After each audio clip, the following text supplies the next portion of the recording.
Hello everyone, welcome to Biosomes. आज हम बात करने वाले हैं फ्लावर के बारे में। जी हाँ, आज हम फ्लावर में सेक्सुअल रिप्रोडक्शन के बारे में बात करेंगे। ये बात तो आप सभी जानते हैं कि फ्लावर में रिप्रोडक्शन होता है और इनमें भी ह्यूमंस और एनिमल्स की तरह सेक्सुअल रिप्रोडक्शन होता है। और ये रिप्रोडक्शन या तो सेल्फ होता है या फिर किसी वेक्टर के थ्रू होता है। और जब ये वेक्टर के थ्रू होता है तो इसे क्रॉस रिप्रोडक्शन कहते हैं, और जब ये सेल्फ होता है यानी खुद से होता है तो इसे सेल्फ रिप्रोडक्शन कहते हैं। वैसे यहाँ जब फर्टिलाइजेशन होता है तो उसे फर्टिलाइजेशन ना कहकर पॉलिनेशन कहते हैं, क्योंकि ये जो फर्टिलाइजेशन है यानी जो पॉलिनेशन की मेथड होती है वो पोलन ग्रेन के कारण होती है, इसीलिए इसे पॉलिनेशन कहा जाता है। और जब सेल्फ यानी फ्लावर खुद अपना पॉलिनेशन कर ले तो उसे ऑटोगैमी कहते हैं। वहीं जब फ्लावर सेल्फ अपने आप को पॉलिनेट नहीं करा सकता यानी कि उसे पॉलिनेशन के लिए किसी और वेक्टर की रिक्वायरमेंट होती है तो उसे हेटेरोगेमी कहते हैं। तो चलिए हम आज शुरू करते हैं फ्लावर के रिप्रोडक्टिव पार्ट्स के बारे में और कैसे ये सेक्सुअली रिप्रोड्यूस करता है और कौन कौन से इसके रिप्रोडक्टिव ऑर्गन से, उन सारी चीजों के बारे में डिस्कस करते हैं।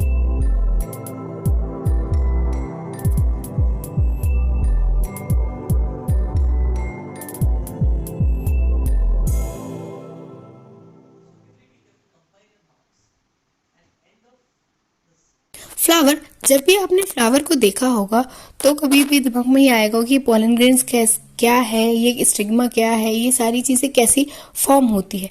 तो जी हाँ, कई सारे फ्लावर्स ऐसे होते हैं जिनमें मेल और फीमेल दोनों ही पार्ट्स प्रेजेंट होते हैं, बट कुछ फ्लावर्स में केवल मेल तो कुछ में केवल फीमेल पार्ट ही प्रेजेंट होते हैं। जब किसी फ्लावर का मेल पार्ट अपने ही फ्लावर के फीमेल यानी सेम फ्लावर के फीमेल पार्ट को फर्टिलाइज करता है, पॉलिनेट करता है, तो उस पॉलिनेशन को हम सेल्फ पॉलिनेशन या ऑटोगेमी भी कहते हैं। वहीं जब कोई फ्लावर अपने पॉलिनेशन के लिए यानी कि उसमें दोनों जेंडर एक ही फ्लावर में नहीं अलग अलग फ्लावर में है तब वो क्रॉस पॉलिनेशन करता है। क्रॉस पॉलिनेशन के लिए इन्हें किसी वेक्टर की जरूरत होती है। अब ये वेक्टर एयर भी हो सकती है, ये इंसेक्ट भी हो सकते हैं और ये वाटर भी हो सकते हैं। इंसेक्ट का तो आपने देखा होगा कि इंसेक्ट हमेशा फ्लावर पर बैठते हैं तो जो उनके पोलन ग्रेन्स होते हैं यानी फ्लावर के जो पोलन ग्रेन्स है वो उनके लेग्स में स्टिक हो जाते हैं। और जब ये इंसेक्ट किसी और फ्लावर पर जाते हैं तो उसके पोलन ग्रेन्स दूसरे फ्लावर में अटैच हो जाते हैं, जिसके थ्रू वह फ्लावर फर्टिलाइज हो जाता है। इस प्रोसेस को हम हेटेरोगेमी भी कहते हैं। हम बात करते हैं कि फ्लावर के मेल और फीमेल रिप्रोडक्टिव पार्ट्स क्या होते हैं। अभी आपको जो एक इमेज दिखाई दे रही है वो एक फ्लावर की है जिसमें मेल और फीमेल दोनों रिप्रोडक्टिव ऑर्गन्स प्रेजेंट है। जी हाँ, जो स्टेमन वाला पार्ट होता है वो मेल होता है और वहीं जो पिस्टिल वाला पार्ट होता है वो फीमेल पार्ट होता है। पिस्टिल में आपका स्टिग्मा और ओवरी आता है, वहीं स्टेमन में एंथर और फिलामेंट्स आते हैं। एंथर वही पार्ट है जो कि पोलन ग्रेन्स का फॉर्मेशन करता है। जो इसकी फ्लावर की लीव्स होती है, जो ग्रीन कलर की लीव्स दिखाई देती है, हाँ, कोरोला से ये अटैच होता है, उसे हम सेपल कहते हैं। वहीं जो फ्लावर्स की पंखुड़ियां होती है उसे पेटल कहा जाता है। स्टेमन मेल पार्ट है और पिस्टिल फीमेल पार्ट है, जिसमें स्टिग्मा और पोलन ट्यूब एक दूसरे से कनेक्ट होती है और इसी स्टिग्मा के थ्रू जो पोलन ग्रेन्स हैं वो ओवरी तक पहुंचते हैं। यहाँ पोलन ग्रेन्स का फॉर्मेशन मेल करता है और ये ह्यूमन की तरह यहाँ पर पोलन ग्रेन स्पर्म का काम कर रहे हैं और ओवरी में ओवम प्रेजेंट होता है। तो जब पोलन ग्रेन स्टिग्मा से टच होकर पोलन ट्यूब के थ्रू ओवरी में पहुंचते हैं तो वह फर्टिलाइजेशन की प्रोसेस को कंप्लीट कराते हैं। इस फर्टिलाइजेशन की प्रोसेस के बाद एम्ब्रियो का फॉर्मेशन होता है और धीरे धीरे वो सीड में डेवलप्ड होता है।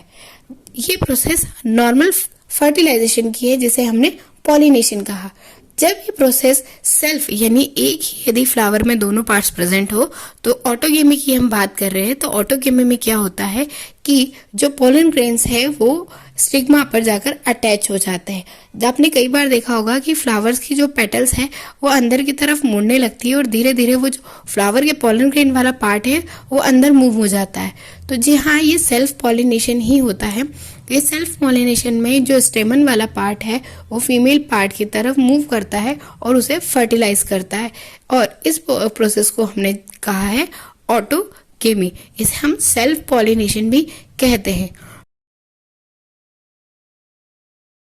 जब फ्लावर में मेल और फीमेल पार्ट अलग अलग हो तो वहाँ हेट्रोगेमी होता है, पर ऐसा ज़रूरी नहीं है। मेल और फीमेल पार्ट होने की बाद भी ये क्रॉस फर्टिलाइजेशन या क्रॉस पॉलिनेशन कर सकते हैं, क्योंकि जब कोई इंसेक्ट इनके ऊपर बैठता है किसी फ्लावर पर तो उसके लेग्स पर हमारा पोलन ग्रेन्स चिपक जाते हैं और ये पोलन ग्रेन किसी और फ्लावर के स्टिग्मा से जाकर अटैच हो जाते हैं, जिसके कारण स्टिग्मा में प्रेजेंट म्यूकस की वजह से ये ओवरी तक पहुंच जाते हैं और पोलन ग्रेन्स ओवरी में प्रेजेंट एग को फर्टिलाइज कर देते हैं, और फर्टिलाइज करने के बाद इसमें सीड का फॉर्मेशन होता है। तो इस तरह से सेल्फ पॉलिनेशन और क्रॉस पॉलिनेशन की मेथड कंप्लीट होती है। साथ में फ्लावर में मेल और फीमेल रिप्रोडक्टिव ऑर्गन साथ में भी पाए जा सकते हैं और अलग अलग भी पाए जा सकते हैं, पर इनमें जो रिप्रोडक्शन करने वाला पार्ट होता है वो होता है मेल का पोलन ग्रेन फॉर्मेशन और फीमेल का ओवम। यानी कि पोलन ग्रेन यहाँ एक मोटाइल कैरेक्टर के स्टिक के फॉर्म में आते हैं और वहीं ओवम जो है, एग जो है, वह स्टेबल कंडीशन में होता है। आई होप कि ये लेक्चर आपको समझ आया होगा। तो प्लीज वीडियो को लाइक कीजिए, शेयर कीजिए और चैनल को सब्सक्राइब कीजिए।